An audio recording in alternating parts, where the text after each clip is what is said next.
McCaul for 5 minutes. No, thank you, Mr. Chairman. Secretary Mayorkas, when Jay Johnson was secretary, you were deputy, and I was chairman of Homeland. We had the rise of ISIS and the caliphate.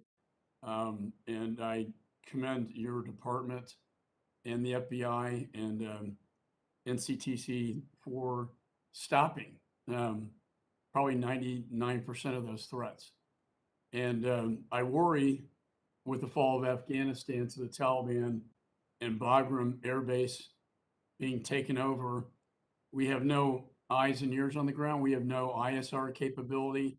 We can't see or hear anymore the threats, and we can't see Russia, China, and Iran as well as we could before the fall of Bagram. But I want to go back to the border as Mr. Green was talking about, because in my state of Texas, all these Haitians, 14,000 of them, in addition to the over 1 million that have come in this year, has caused a crisis.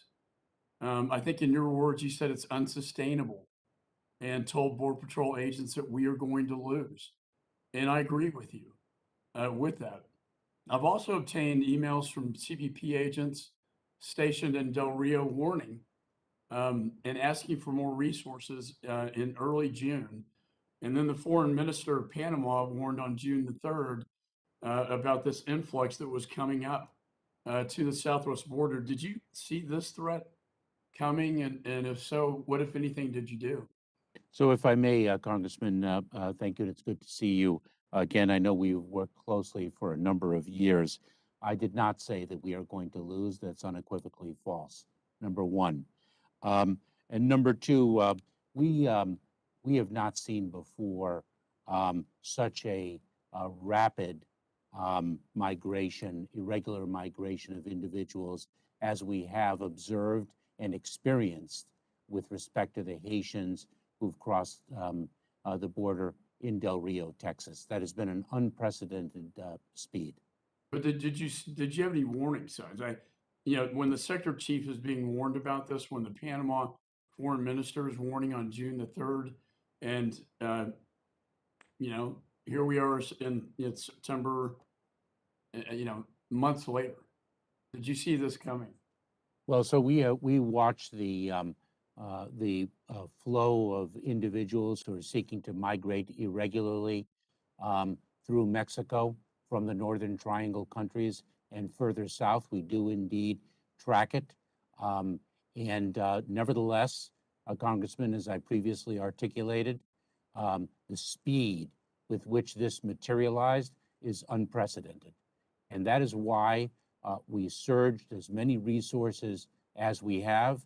We have deployed as many. If I could just one last question, and that is, you said this is the worst in 21 years, and I agree with you.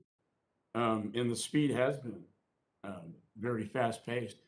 The migrant protection protocols, the asylum agreements negotiated by the prior administration, I believe were effective. And unfortunately, this president on day one rescinded those agreements, opening up this border. And the traffickers know that. They know that if they touch base in the United States, they can stay now.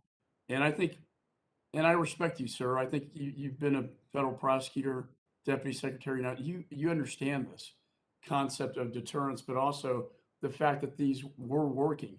My question is, this has now been taken up to the Supreme Court of the United States, and they have upheld the decision that the migrant protection protocols need to be reinstated. I believe that you can call it whatever you want, sir, but it will greatly help in securing this border that is out of control right now. What are you doing to comply with the Supreme Court order? Congressman, as you know, both of us served as federal prosecutors. We have an obligation to abide by the orders of a court. The district court ordered us to implement the MPP program, and that is indeed what we are doing. We are in ongoing negotiations with Mexico with respect to that implementation. We rely upon Mexico's agreement to do so, and we are moving with deliberate speed. I recognize and respect and will abide by a court order. I appreciate that. I think it will help tremendously. Any assistance you need with dealing with Mexico, I've chaired the U.S.-Mexico IPG for 15 years, and I hope they'll be willing to take the agreement back or to reinstate it, because I do think it will make a difference in this crisis that we have at our border. Gentleman's time from I yield Texas has back. expired.